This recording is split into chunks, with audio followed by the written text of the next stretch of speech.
नमस्कार। सीटीईटी हिंदी की तैयारी में अलंकार टॉपिक तो लगता है बड़ा सीधा साधा है ना, पर सच कहूं सबसे ज्यादा नंबर यहीं कटते हैं। लेकिन फिक्र की कोई बात नहीं है। तो सवाल ये है कि अलंकार इतने सरल लगते हैं तो फिर गलतियां होती क्यों हैं? आज हम मिलकर इसे इतना आसान बनाने वाले हैं, कुछ कमाल की ट्रिक्स और ढेरों एग्जाम्पल्स के साथ, कि एग्जाम में एक भी नंबर कटने का सवाल ही पैदा नहीं होगा। तो चलिए शुरू करते हैं। एक नजर डालते हैं कि आज हम क्या क्या कवर करने वाले हैं। सबसे पहले समझेंगे कि अलंकार आखिर हैं क्या। फिर जो मुख्य अलंकार हैं उन्हें पहचानना सीखेंगे। उसके बाद एग्जाम के सबसे बड़े कंफ्यूजन जोन को क्लियर करेंगे। फिर होगा एक क्विक फायर रिवीजन और आखिर में सब कुछ समेटने के लिए एक पावर समरी। चलिए तो शुरू करते हैं हमारे पहले पड़ाव से, अलंकार यानी भाषा के गहने। जैसा कहते हैं ना, किसी भी चीज को मास्टर करने के लिए उसकी नींव का मजबूत होना बहुत जरूरी है। तो पहले बेसिक्स क्लियर करते हैं। तो ये अलंकार आखिर हैं क्या भला? एकदम आसान भाषा में समझें तो ये हैं भाषा के जेवर। सोचिए, जैसे जेवर किसी की खूबसूरती में चार चांद लगा देते हैं, ठीक वैसे ही अलंकार कविता को और भी खूबसूरत और दमदार बनाते हैं। और सीटेट के लिए ये क्यों जरूरी हैं? क्योंकि जब इन्हें समझ जाते हैं तो कविता वाले पैसेज चुटकियों में सॉल्व हो जाते हैं। मतलब कॉन्सेप्ट क्लियर तो नंबर पक्के। चलिए अब आते हैं इस सेशन के सबसे जरूरी हिस्से पर, मुख्य अलंकार और उनको पहचानने का तरीका। हम एक सिंपल फॉर्मूला फॉलो करेंगे। पहले नियम, फिर उसे पहचानने की एक जबरदस्त ट्रिक और फिर एक सॉलिड उदाहरण, बस। तो सबसे पहले हम उन अलंकारों को देखते हैं जो रेपिटेशन यानी दोहराव पर आधारित हैं। इसमें तीन मेन खिलाड़ी हैं। पहला अनुप्रास, जहां एक ही अक्षर यानी लेटर बार बार आता है। दूसरा है यमक, इसमें पूरा का पूरा शब्द रिपीट होता है, पर मजे की बात यह है कि हर बार उसका मतलब अलग होता है। और तीसरा है श्लेष, यहां शब्द तो एक ही बार आता है पर उसके साथ कई मतलब चिपके होते हैं। अनुप्रास का सबसे क्लासिक एग्जाम्पल देखते हैं, तरणी तनुजा तट तमाल तरुवर बहुछाए। अब यहां देखिए, त त त, ये त अक्षर बार बार आ रहा है ना, बस यही तो है अनुप्रास, एक अक्षर का रेपिटेशन। अब बारी है यमक की। याद है ना, इसमें अक्षर नहीं पूरा शब्द रिपीट होता है और मतलब बदल जाता है। इसका सबसे फेमस एग्जाम्पल तो सबने सुना होगा, कनक कनक ते सौगुनी। यहां कनक शब्द दो बार आया। पहले कनक का मतलब है सोना, गोल्ड, और दूसरे कनक का मतलब है धतूरा। शब्द एक लेकिन अर्थ एकदम अलग। और अब श्लेष, श्लेष का मतलब ही होता है चिपका हुआ। मतलब एक ही शब्द से कई अर्थ चिपके हुए हैं। रहीमदास जी का वो दोहा याद है, रहीमन पानी राखिए। उसमें जो पानी शब्द आता है उसके तीन मतलब निकलते हैं। मोती के लिए पानी का मतलब है उसकी चमक, इंसान के लिए पानी का मतलब है उसकी इज्जत, और चूने के लिए पानी का मतलब है पानी यानी जल। देखा, शब्द एक पर कॉन्टेक्स्ट के हिसाब से अर्थ अनेक। ओके, तो रेपिटेशन वाले अलंकार तो हो गए। अब आते हैं उन अलंकारों पर जो तुलना यानी कंपैरिजन पर बेस्ड है। इनको भी तीन हिस्सों में बांटते हैं। उपमा, ये सीधी सीधी तुलना है, ए बी जैसा है।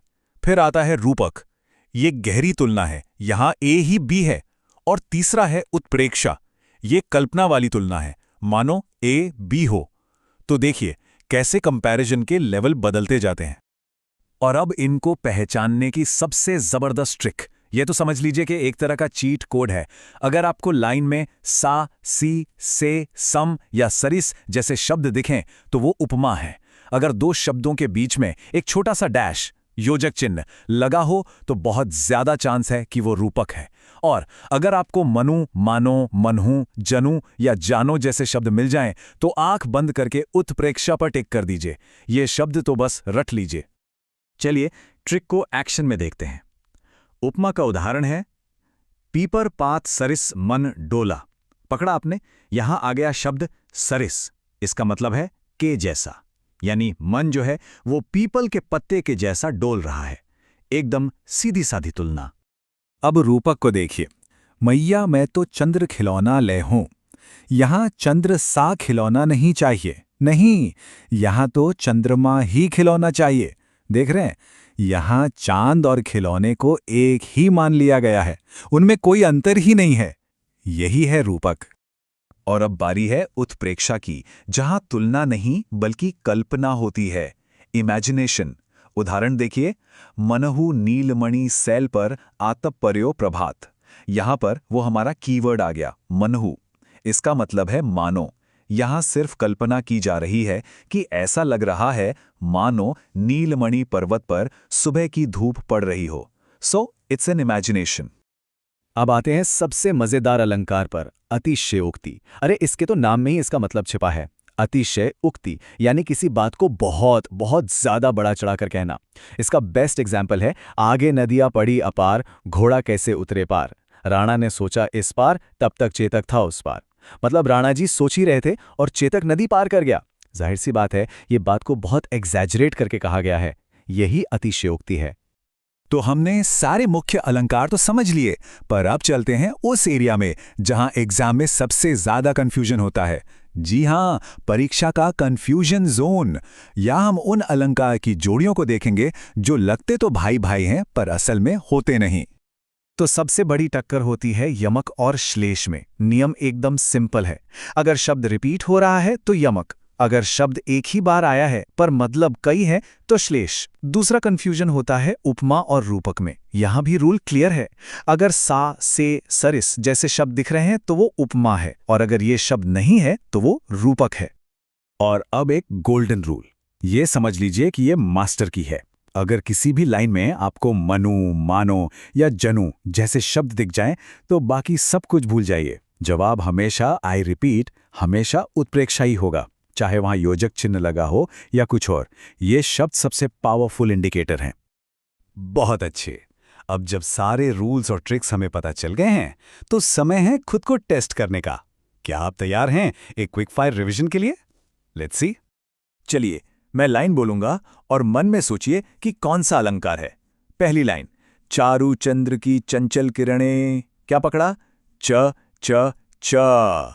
बिल्कुल सही, ये है अनुप्रास। नेक्स्ट, तीन बेर खाती थी वह तीन बेर खाती है।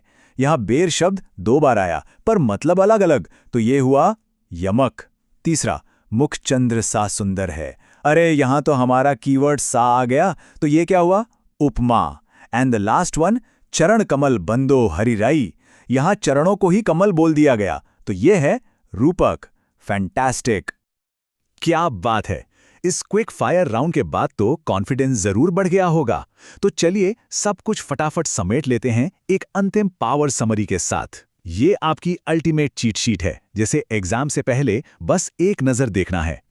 तो चलिए मेरे साथ फटाफट रिवाइज कीजिए। अनुप्रास, अक्षर का रेपिटेशन। यमक, शब्द का रेपिटेशन पर मतलब अलग। श्लेष, एक शब्द मतलब अनेक। उपमा, सा सी से वाली तुलना। रूपक, सीधी बात, ए ही बी है। उत्प्रेक्षा, मनु मानो जनु वाली कल्पना। और अतिशयोक्ति, बात को बढ़ा चढ़ाकर कहना। बस इतना ही है पूरा खेल।